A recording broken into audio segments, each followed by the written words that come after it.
ఇవాళ తెలంగాణ రాష్ట్రంలో ఓటర్ల సంఖ్య 3,35,00,000 ఉన్నట్టుగా మొన్ననే ఎలక్షన్ కమిషన్ ఓటర్లే 18 సంవత్సరాల పైబడిన వాళ్ళు స్కూళ్ళల్లో చదువుతున్నటువంటి వాళ్ళు 1వ తరగతి నుంచి 10వ తరగతి వరకు ఉన్నటువంటి వాళ్ళే 58 లక్షల మంది ఉన్నారు. ప్రభుత్వ వెబ్సైట్లో ఉంది ఇది. ఇప్పుడే 4 కోట్ల. ఇక 0 నుంచి 6 సంవత్సరాల వయసు ఉన్నటువంటి పిల్లలు వాళ్ళొక 28 లక్షలు ఉన్నారు. మరి నీ 3,70,00,000ని ఎట్లా అబద్ధం చెప్పగలుగుతా ఉన్నావు? ఎస్, మీకు లెక్క పెట్టడం చేత కాదనేది తేలిపోయింది. దీంతో మీ వల్ల కాదు లెక్క పెట్టడం.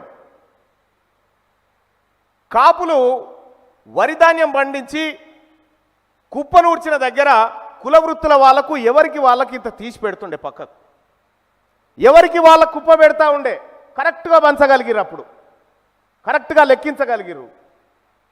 మీరు లెక్కించలేకపోతా ఉన్నారు. ఇవాళ తెలంగాణ రాష్ట్రంలో ఉన్నటువంటి ప్రజలందరినీ మేము పక్కడబందీగా లెక్క పెట్టామని చెప్తున్నటువంటి ప్రభుత్వానికి నేను చేస్తున్న సూచన, నీవు చేసిన లెక్క ఏ గ్రామంలో చేసినావో ఆ గ్రామ పంచాయతీ దగ్గర ఆ లెక్కను అట్టించి చూయించు ఒకసారి. నువ్వు ఏం చేసినావో తెలుస్తుంది. నేను నిన్న ఒక ఎక్సైజ్ అధికారితో మాట్లాడినా. తెలంగాణ రాష్ట్రంలో ఉన్నటువంటి వైన్స్లను ఎంత జనాభా ఒకటి కేటాయించిరని అడిగిన. నేను ఇన్ఫర్మేషన్ తెచ్చిన. ఆ వైన్స్లతో కంపేర్ చేసుకున్న 4 కోట్లు దాటుతుంది. వైన్స్లను ప్రతి 25,000 జనాభా ఉన్న చోట ఒక వైన్స్ ఆ ప్రాతిపదికన పెట్టుకుంటూ వచ్చారు. ఆ లెక్కలేస్తే కూడా 4 కోట్లు దాటుతుంది. మరి ఇవాళ తెలంగాణ రాష్ట్రంలో కుక్కలను, పందులను, గాడిదలను, గుర్రాలను ఎన్నున్నాయో లెక్క పెట్టినాం కానీ మనుషులను ఎన్నున్నాయో లెక్క పెట్టలేకపోతున్నటువంటి వైఫల్యం ఏదైతే ఉందో ఇది వైఫల్యం మాత్రమే కాదు, నిన్ను తొక్కి పెట్టడానికి చేస్తున్నటువంటి ఒక కుట్ర. ఇవాళ అందుకోసమే సోదరులారా మన ముందు 2-3 అంశాలను నేను ప్రస్తావించదలుచుకున్నా. నేను దేవే పటేల్ గారికి కానీ జనార్దన్ అన్నకు కూడా చెప్తున్నటువంటి మాట ఏంటంటే, ప్రతి గ్రామంలో సంఘం ఉంది కదా, ఆ సంఘం 10 నిమిషాలు కూర్చుంటే ఆ గ్రామం లెక్కొచ్చే. ఆ సంఘం 10 నిమిషాలు కూర్చుంటే ఆ గ్రామం లెక్కొస్తుంది. ఒక ఫార్మాట్ తయారు చేసి ప్రతి గ్రామ కమిటీకి పంపి ఈ లెక్క రాయండి ఎంతమంది ఉన్నారో అని చెప్పి ఆ గ్రామ అధ్యక్షుని సంతకం తీసుకొని ఒకసారి తెప్పించుకుంటే అర్ధగంటలో బయటపడే లెక్క అంతా. ఒకవేళ లెక్క కావాలి మనకు అనుకుంటే. రెండో అంశం రాజ్యాధికారం. రాజ్యాధికారం అనేది సర్వరోగ నివారణి, జిందా తిలిస్మాత్ లాంటిది. ఇప్పటిదాకా సోదరుడు విఠల్ చెప్పింది కూడా అదే. రాజ్యాధికారం అనేది ఒకసారి ఈ నిమ్న వర్గాల చేతికొస్తే ఈ వర్గాల బతుకులు ఏ విధంగా మారుతాయో 5 ఏళ్ళు చాలు ఇది నిరూపించడానికి. తమిళనాడులో బీసీల నుంచి అధికారం గుంజుకోవడానికి ఎవడు తరం కావట్లేదు అక్కడ. ఇక్కడ కూడా అదే పరిస్థితి. ఇక్కడ నువ్వు లెక్క చెప్పినా చెప్పకపోయినా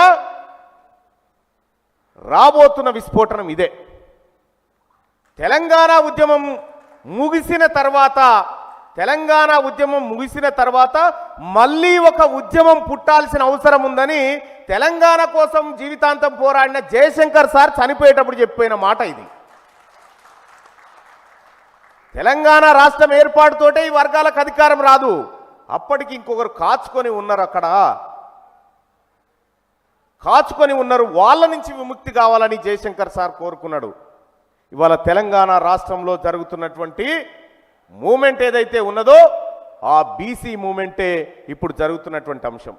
ఇవాళ పత్రికలు మనవి లేవు, పత్రికలలో హెడ్లైన్స్ మనవి కావు, పత్రికలలో బీసీ వర్గాలేయో లేకపోతే మన ఏమైనా వార్తలు రావాలంటే కనీసం మనోడు ఒక హత్యలో పాల్గొని ఉండాలి. ఓ హత్యలోనో దేంట్లో పాల్గొని ఉంటే వార్త అవుతుంది. మరి తీన్మార్ మల్లన్న గత కొన్ని రోజుల నుంచి ఈ బీసీ ఉద్యమం అనే టాపిక్ను 15-20 రోజుల నుంచి ఫ్రంట్ పేజీకి తీసుకొచ్చి పెట్టిన. మనము మనము ఈనాడు పేపర్ ఎక్కువ చదివితే రామోజీరావు ఆస్తులే పెరుగుతాయి. మనము మన జాతుల గురించి ఎక్కువ చదివితే మనోళ్ళకు మాత్రమే మంచి జరుగుతుంది. కాబట్టి మంచో చెడో నువ్వే చర్చలు ఉండాలి. మంచో చెడో నువ్వే చర్చలో ఉండాలి. ఎప్పుడు ఫ్రంట్ పేజీలో లైన్ తీసుకోను, ఎప్పుడో ఒక చోట నీకు కాలం దొరుకుతూనే ఉండాలి. కాబట్టి రాజ్యాధికార సాధన ఎట్లా అనేది బరాబర్ చేసి చూపెడతాం. రెండో అంశం కూడా చెప్తా ఉన్న కాపు సోదరులారా, మార్చిలో జరగబోయేటువంటి ఈ భారీ బహిరంగ సభ ఏదైతే మనందరి ఆధ్వర్యంలో జరుగుతూ ఉందో దానికి పిల్లా జల్ల దగ్గర నుంచి అందరూ కదిలి రావాల్సిందే ఆ కార్యక్రమానికి. ఇంకొక విషయం, సన్నాహక సమావేశాలు మీ ఇద్దరు ఆధ్వర్యంలో సన్నాహక సమావేశాలు ప్రతి జిల్లాకు పెట్టండి. ప్రతి జిల్లా నుంచి ప్రతి మండలానికి విస్తరించండి. తద్వారా ముందే ఒక నెల రోజుల ప్రణాళిక కనుక ఇది పకడ్బందీగా చేయగలిగితే మనం పరేడ్ గ్రౌండ్లో ఖచ్చితంగా 10 లక్షల మందిని తీసుకొచ్చి సభ పెట్టగలుగుతాం. ఆ సభ చాలు రాజ్యాధికారంలో వాటా తీసుకోవడానికి. కాబట్టి సోదరులారా, ఏపీలో ఏ విధంగానైతే కాపు సోదరులంతా ఒక నిర్మాణాత్మకంగా పనిచేశారో తెలంగాణ రాష్ట్రంలో కూడా ఇవాళ మనమందరం కూడా నిర్మాణాత్మకంగా పనిచేసి మనల్ని నమ్ముకున్న వర్గాలన్నింటినీ మనం గుండెలపైన పెట్టుకొని వాళ్ళని కాపాడుకోవాల్సినటువంటి అవసరం ఉందని చెప్పి తెలియజేసుకుంటూ, సో మరి ఈ కార్యక్రమానికి నన్ను ఆహ్వానించినటువంటి మిత్రులందరికీ పేరు పేరున ధన్యవాదాలు తెలియజేస్తా ఉన్నాను. నమస్కారం.